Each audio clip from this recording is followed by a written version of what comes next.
kabajamanii eebbisaan bira geesse har'a kana hatta gariiba irraallee du'aa'ii fudhatanii akkasumatti osuma inni aqiidaa hamtuu irra jiru.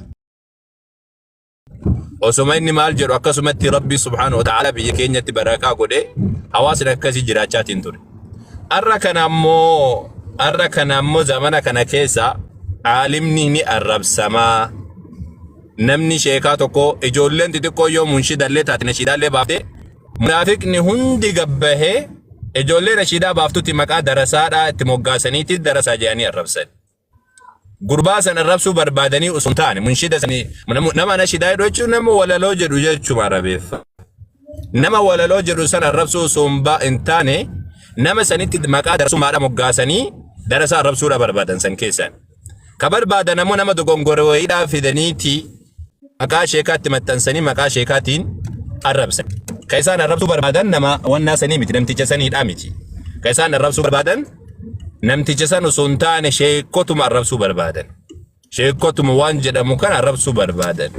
Amma duulli miidiyaa irratti nutti bahaa jiru isa kana sinii galee gaafa barbaadanii nama wayiidhaa yoo akka tasaa argan umailaa waa diinaa kana wan argitanii nama arganiitiin jedhanii khalaas maqaa sheekaa takka maqaa darasaa itti maxxansanii takka nama maqaa islaamummaa kana lallabu itti maxxansanii arrabsuu jalqaban. Keenya immoo hawaasni ijoollee maan keenya ijoollee muslimaadhaa kana jala yaadee maqaa darasaa jedhu kana hatta sannii isaatti darasaa xixiqqoo maali jedhaniitiin arraba xixiqqaadhaa miti kan wanna jedhamaatiin ture. Akkuma argaa jirru kana yeroo garii gaafa barbaadan ammoo mashaayikuma sedaan nuti uf dura qabnu warra da'awaa keessatti waggaa meeqaatama osoo nuti hin dhatin dura diinaa rabbiitiif hidhamaa reebamaa arrabsamaa qoccolamaa zamana sulmiin meeqa irratti dalagamaa hidhaa keessatti umrii isaadha fixee nama jedhe hunda mataa gad gombisanii bira ta'an gaafa barbaadan. Mataa isaadha gad gombisanii bira ta'an gaafa barbaadan ulamaa gurguddaa warra walii rabbiitu nuti jennee yaadnu rabbitti waan isaan ta'an rabbitu beekaa kaane nuti walii rabbiitu warra mil'uu isaatiin namni bada jenneeti yaadnu hunda kabajni takka hin jirtu. Hawaasni akkanaa kun akkanatti fakkaatutti hawaasa zarii godhachuu barbaadu irratti hin fakkaatu. Hawaasa zarii godhachuu barbaadu hawaasa fuuldura ofii ilaallatu osoo hin taane hawaasa akka beeladaadhaa nyaatee buluu barbaadu. Rabbii keessanii jedha eeggadhaa nama waaqa haa inni wanna jedhullee waan fedhellee haa ta'u jibbamaallee haa ta'u eeggadhaa waan inni karaa rabbii keessatti ta'e isin dogongora tokkicha laaltan waan inni karaa rabbii keessatti ta'e hin beektanii waan karaa rabbii keessatti inni rabbiif ta'e tokkicha osoo hin beekne inni rabbii biratti rabbi afoo dhaabbatee dogongorri kiyya takkattiidha yaa rabbi ani waa hedduu biraa qaba tanaaf sitti toobadhe yaa rabbi warra akkanatti na godhu warra akkana na godhu kana yaa rabbi naa qabi yoo jedhe wallahi billahi ni galaafatamtan zariin teessan barakaa hin godhatu isinillee barakaan godhattan umrii keessa barakama hin godhattan barakaan isin hin seentu wallahi barakaan isin hin seentu isinii kakadha yaa jara keenya ani hedduu jarrabeetiin jira nama waa barate nama aalima afoo dhaabbatee takka milkaa'e argeen beeku nama salphate malee. Nama salphate malee takka argeen beeku yoo akka jambar gowwaani ufiin gorfamaa jedhan gaafa balaan dhuftee sarra dhaabbatte gorfamaa jedhan namni qaruureen ammoo namarratti gorfamaa jedhan biyya keenya keessatti kana yoo ijoolleen shamaraa wallaalte malee dhiirri wallaala jedheetiin yaadu isin akka tasaadhaa taatanii yoo naannoo ulamaa'iin naannoo namni diinaa barate keessatti hin baay'anne keessa yoo argamtan malee naannoo namni diinaadhaa keessa jiru keessatti takka nama aalima afoo dhaabbatee milkaa'e takka arginee hin beeknu. Hundisaa guyyaa eeggata malee caccabee miilaan cabee gadi caccabee umrii isaa baraka dhabee akkasitti wannata. Isinii galaa miti isaa. Rabbiin subhaanahu wa ta'aalaa isin haa baasuuti ulamaa eeggadha. Ulamaa eeggadha. Isinii galee ulamaa eeggadha hin baddani. Ani hundan jedhu warri bade warri galaafatame galaafatan. Ijoolleen ufii yaaddan ka zarii qabdan ka fuulduratti hin deemna jettan eeggadha. Isinii galaa miti isaa eeggadha. Arra kana ammoo wanni isaan haasawaa jiran ani guddaallee san irraan haasawu dasillee nan jettu sababni isaadha beektaniiti wanni namni haasawu kuni waan namni olii gad oofu kana baay'ee ihtimaama ittiin qabu yoo akka malee daangaatti dabarte malee. Yaa jara keenya Shee Anwaar ba'aa keessan keessattuu ijoollee biyya Arabaadhaa kana takka lama osoo hin jedhin ba'aa keessan kan namni baachuu hin dandeenye himannaa keessan kan namni tokko baachuu hin dandeenye kan utuu dadhabne deemaa Shee Anwaariin gaafadhaa isiniin jennu جيما ديماتي شانوار غافدا جنة كشانوار تسين إرجر كيسين اللين دايتني همنا تيمة تنبأ كيسنبأ أتى عمري ساقوتو أسو إسينو مقدم أسو إسينو بتواهم أسو إسيني بجتة صلاة صبح بودا قطعة ميديا بنتي كوتا دقيفت أجدي إسين غرس يروهم دماء أسو بجتة دابتو غافا كتسادا شانوار وهو يرادو بتجرى مالتي هكتني أكنا نجعل سوفدول الرتقوتا أسين درا غافا تنيتو مدكانو متي مي جولة أغرس نجني أبو معاذ وجه أبو معاذ هاسو جني كسيتي كاني أبو معاذ سوات إنجيل هاي يرو تكموتي كبا نمني سينتموتي كبا يا جماعة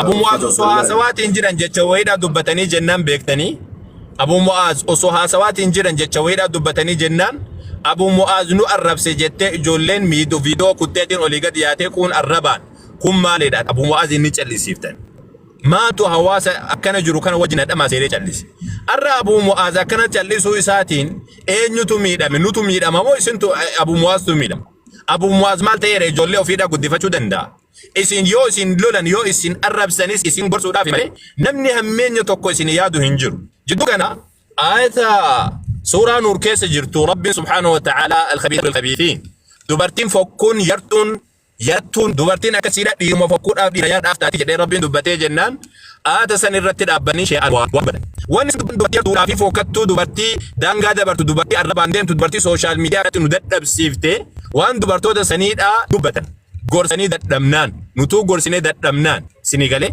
اسن قبان قبدن ملي والله وبالله ربك انك كديتي دبرتي تكا كاسين دور غورسني تكا ربين سياسر رسويا مچايوتين مي وان كان رد ابدو جنة غورسني جناني كيسان نتي دفتي دبرتي يا كلب نانجتي جچكن نان دبتي جير ان دبن نچلفني ملي يا كلب جچكن دبتي يا كلب دبرتي نانجتي جير dubartii meesina sirratti beektan kan waan biraadha hin dubbanne waan biraan dubbanne yani jiruu duniyatti illee akkas waan akhiratti illee akkana ta'e jedhu maan ofirra callise surra madra eegam isini galaa miti isa namni waa dubbatu kun jaalateetii miti waa meeqa godheeti namni asirraa isin gorsu kun jaalateetii miti waa meeqa danda'eeti shaan warra yoo baanii dubbatan dubartiin akkanatti azaanu gootu kan hawaasa balleessaa jirtu ijoolleen nu jalatti balleessaa jirtu namni dhala qabu yaa jara keenya namni dhala qabu miidiyaa akkana fakkaatu miidiyaa dubartii akkanatti irra gadi yaatee irratti caffartu kanatti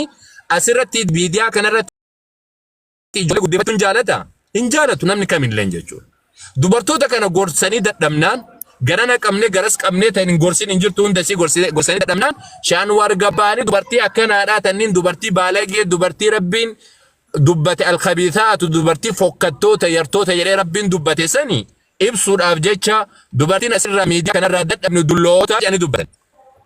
Aayyoo guddoo jedhanii taheeruma dhabdeetu adaanu gochuu jira jedhan dhugaa baanan akkana jechuun sirriitti akkasiin galuuf Shaanwar waan isaan dubbatanii dubartiin hundisi ta waggaa 25 geette hundisi 30 geette hundisi dullattiidha jechuudha miti akkasiin jenne isaan. Dubartiin umrii waggaa 40 geette hundi dullattiidha faayidaan qabdu akkana jartuudha hin jenne akkasii miti keessan jedhan. Dubartooti dadhabne dulloota jedhan. Akkana moo kana miti. Dhugaadha tun dubbii dhugaati dubartiin nuti dadhabne dulloota qofa.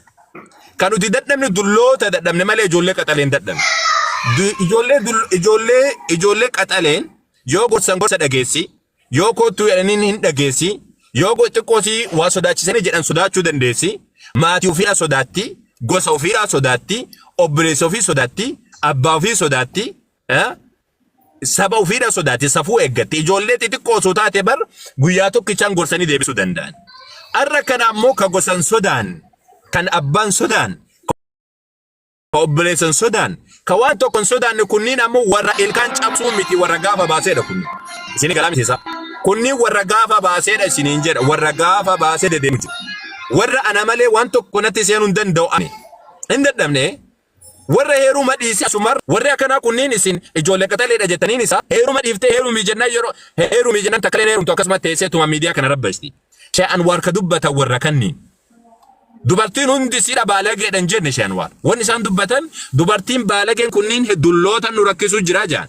Dulloota nu rakkisuu jira dhugaa. Akkana jechuun ijoolleen waggaa 25 geette, ijoolleen waggaa 30 geette, ijoolleen waggaa 35 geette hundi yartuudha, hundi fokkattuudha hin jenne, akkas hin jenne hasha wakalla. Namni sammuu qabu akkasii jechuu iyyuu yaaduuti. Akkas hin jenne shaanwaa. Kan rakkisaa jiru dubartii akkasiitii jedhan. Sinigalee kan nu rakkisaa jiru dubartoota dullootaa jedhan. Dhugaadha sii tana anillee wajjin jedhe sii tanarratti. Wallahi wajjin jedhe tanarratti. Sinigalee tanarratti wajjin jedhanis. Sababni isaadhaa sinigalee dubartiin bar qaxalee gaafa taate ijoollee gaafa taate gorsa dhageessila. Gorsa dhageessi. Gaafa mata laal qaarriffaa baaftee eegasanii ammoo gaafa baafteetiin jette dubartiin nam tokko afoo dhaabbachuu hin danda'u laa. Nama hunda yaabbataatiin deemtila. Nama hunda arrabsaa, nama hunda yaabbataa, nama hunda qeeqaa, nama hunda beektuun isii malee hin jirtu, dhageettuun isii malee hin jirtu, dubbattuun isii malee hin jirtu. Isinii galaa miti isaa. Gaafa amma ta miidiyaa kanarraa dadhabne ta ijoollee nu jala balleessu jirtu ta waa dubbattuun saalfan. Akkamitti mee ijoollee mee isiniin dubbattanii amma ijoolleen shamaraa dubbadhaame waan amma ijoolleen gurguddaan kunniin didilbiin kunniin dubbatu kana ni dubbattanii amma dhiira wajjin teessee waan qaama saalaa kan dubbattu. Qaamni saalaa kun xiqqaadha kun guddaadha jettee kan dubbattu. Imshi. Qaamni saalaa kun xiqqaadha kun guddaadha jettee kan dubbattu. Dubartii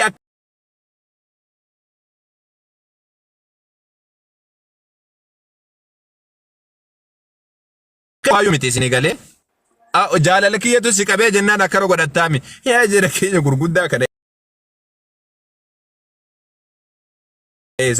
eessa kaatanii fi jaalalli wanna jedhasa. Jaalala kiyya si qabee narraa dubbate jaalala isaattuu qabee jennaan irraa dubbate kana wajjiinuu sheekota gariitu jira ka kana jala fiigu subhaanallah nama sheeka ofiin jedhu nama taa'ee dubartii gurguddaa kana bira taa'eeti qalladu argine. Nama waan biraadha haasa waan sila diina rabbiidha kana haasa nama ijoollee kana kan gorsan ijoollee kana yoo gorsa diddeeyyuu kan muran ka bira taa'eetiin beekaa jaalala kan keetu irraa si qabe jaalala kan keetu qabe ka jedhuun ka akkasiidha argine.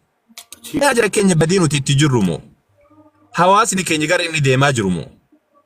Wallahi akka na fakkaatutti ani waggaa 20 30 akkana